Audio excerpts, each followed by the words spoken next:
আমি সৰুকৈ হ'লেও মানে এই দিৱসটো উদযাপন কৰিম। তথাপিও মানে এটা হিচাপমতে আমি ৰুব লাগিছিল 100ডাল গছ, কিন্তু এতিয়া আমি সম্ভৱ নোহোৱাৰ কাৰণে 2-এডাল গছ ৰুম। এতিয়া আমি সেই গছকেইজোপা কিনিবলৈ মানে 2-এজোপা গছ কিনিবলৈ আমি নাৰ্চাৰীলৈ আহিছোঁ। আপোনালোকে চাব পাৰে মোৰ পিছফালে এইবিলাক আছে, ফুল আছে। এয়া মই ইয়াতে গছ কিনিব আহিছোঁ। মোৰ কেমেৰাৰ সন্মুখৰ পিছফালে আছে আমাৰ জাহিদ খানৰ মই আহিছোঁ।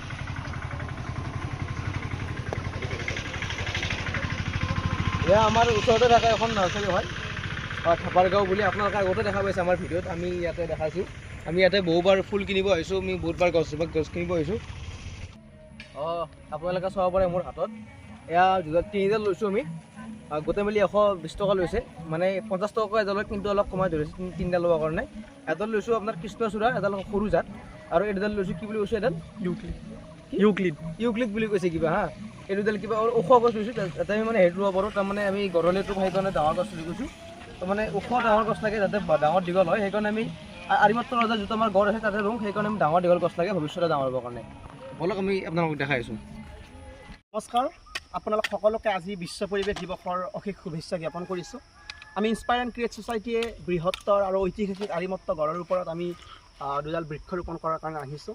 আপোনালোকক জনাব বিচাৰিছোঁ, আমি যিখিনি ঠাইত বৰ্তমান আছোঁ, যোৱা বানে আৰিমত্ত গড়ৰ এই অংশটি তাৰমানে ভাঙি লৈ গৈছিল, যাৰ ফলত ইয়াত যিমান বৃক্ষবিলাক আছিল গোটেই নোহোৱা হৈ গৈছে। এইটো এটা ঐতিহাসিক ঠাই আৰিমত্ত গড়, গতিকে ইয়াক নিৰাপত্তা দিয়াৰো দায়িত্ব মানে গাঁওবাসীৰ লগতে অসমবাসীৰ আছে, কাৰণ এইটো এটা আমাৰ সম্পত্তি, অসমীয়াৰ সম্পত্তি। গতিকে ইনস্পায়াৰ এণ্ড ক্ৰিয়েট ছ'চাইটিৰ এটা ইনিচিয়েটিভ বা পদক্ষেপ লৈছে যে এইবাৰ মানে বিশ্ব পৰিৱেশ দিৱসৰ যিটো বৃক্ষ থাকিব, সেই বৃক্ষকেইডাল আমি আৰিমত্ত গড়ৰ সেই অংশটোত ৰুব বিচাৰিছোঁ, যিটো বানপানীয়ে লৈ মানে ভাঙি পেলাইছিল, আৰু ইয়াক মেৰামতি কৰা হৈছে নতুনকৈ, কিন্তু বৃক্ষ নাই। গতিকে আমি ইয়াত আহিছোঁ আৰু আমি ইয়াত বৃক্ষ ৰোপণ কৰিছোঁ।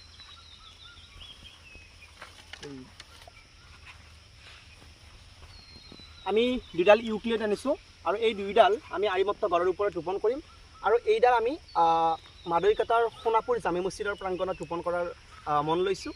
গতিকে আমি এতিয়া এই 2ডাল বৃক্ষ ইউক্লিড আমি ইয়াত ৰোপণ কৰিম।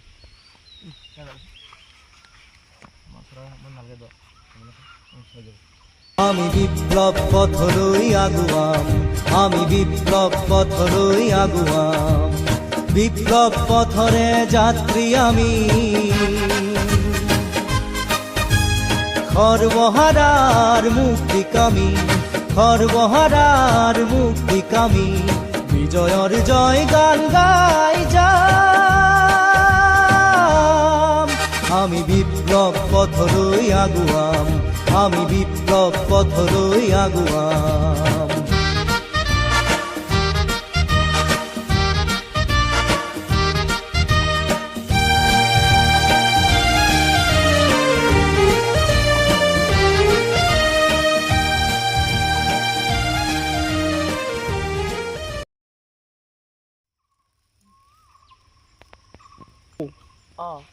যাতে কোনো ছাগলী বা গৰুৱে ভক্ষণ কৰিব নোৱাৰে, তাৰ কাৰণে আমি অলপ নিৰাপত্তা দিয়াৰো ব্যৱস্থা কৰিছোঁ। অকল বৃক্ষ ৰোপণ কৰিলে নহ'ব, তাত নিৰাপত্তা দিয়াৰো দায়িত্ব আচলতে যিসকলে ৰোপণ কৰে তেওঁলোকৰ থাকেই। গতিকে সেইটো ভাবি আমি অলপমান এতিয়া সদ্যহতে দিছোঁ, আৰু পৰৱৰ্তী সময়ত ইয়াক ভালকৈ আমি দিয়াৰ ব্যৱস্থা কৰিম। আজি সময়ৰ অভাৱৰ কাৰণে আমি ইমান কৰিব পৰা নাই বাৰু।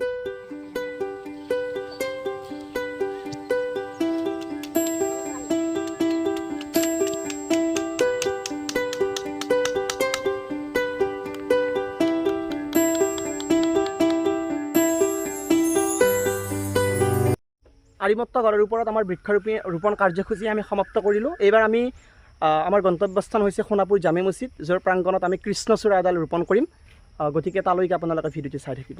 আৰিমত্ত গড়ৰ পিছত এইবাৰ আমি উপস্থিত হৈছোঁ সোণাপুৰ জামে মছজিদৰ প্ৰাংগণত, আৰু ইয়াতো আমি বৃক্ষৰোপণ কাৰ্যসূচী আৰম্ভ কৰিছোঁ।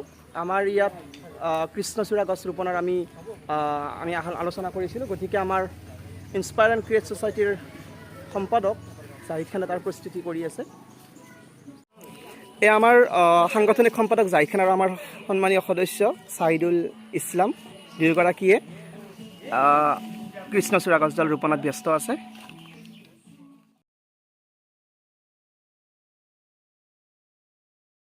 আমি ইনস্পায়াৰ এণ্ড ক্ৰিয়েট ছ'চাইটিৰ তৰফৰ পৰা আমি আমাৰ বৃক্ষৰোপণ কাৰ্যসূচী সমাপ্ত কৰিলোঁ।